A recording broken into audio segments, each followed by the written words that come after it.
Same switch office on చేస్తాము. Switch చేసిన తర్వాత ఇది ఆఫ్ ఆన్. ఓకేనా, ఇవన్నీ ప్రోగ్రామ్స్. ఇన్ని రకాలుగా బట్టలు ఉతుక్కోవచ్చు. ఇది ఏ ప్రోగ్రామ్ లో పెట్టినా ఇది స్టార్ట్ చేస్తేనే బట్టలు ఉతకడం స్టార్ట్ అవుతుంది. ఇది నొక్కితే బట్టలు ఉతకడం స్టార్ట్ అవుతుంది. ఇక్కడ 1 వచ్చింది అనుకోండి, నార్మల్ అంటే అందరు బట్టలు ఉతుక్కోవచ్చు, అన్ని రకాల బట్టలు ఉతుక్కోవచ్చు. క్విక్ వాష్ అనేది 2-3 జాతలకి. ఇందులో బ్లాంకెట్స్, దుప్పట్లు అలాంటివి ఇందులో ఉతుక్కుంటారు. థర్డ్ దాంట్లో. 4th టబ్ క్లీన్ మంత్లీ ఒకసారి చేసుకోవాలి పక్కగా. 5th ఓన్లీ స్పిన్, బయట ఉతికి జాడించి పిండలేకపోతాం కదా, ఆ టైంలో ఇందులో బట్టలు వేసుకొని 5th పెట్టుకుంటారు, ఇది నొక్కుంటారు. 6th ఓన్లీ శారీస్ కాస్ట్లీ ఉంటాయి కదా అలాంటివి.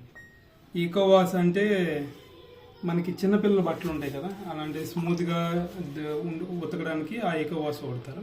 ఈ హాట్ వాటర్ ఈ 8th మనం మామూలు వేడి నీళ్ళు బయటవి వేసుకొని వాష్ చేసుకోవడం. ఏ బట్టలు అయినా అంటే ఎక్కువ మురుకుండే ఉంటాయి కదా, అలాంటివి కొద్ది వేడి నీళ్ళు వేసుకొని వాష్ చేసుకుంటారు. ఏ ప్రోగ్రామ్ యూజ్ చేసినా ఇది నొక్కితే వాటర్ లోపల తీసుకొని వర్క్ అనేది స్టార్ట్ చేస్తుంది, ఉతకడం స్టార్ట్ చేస్తుంది.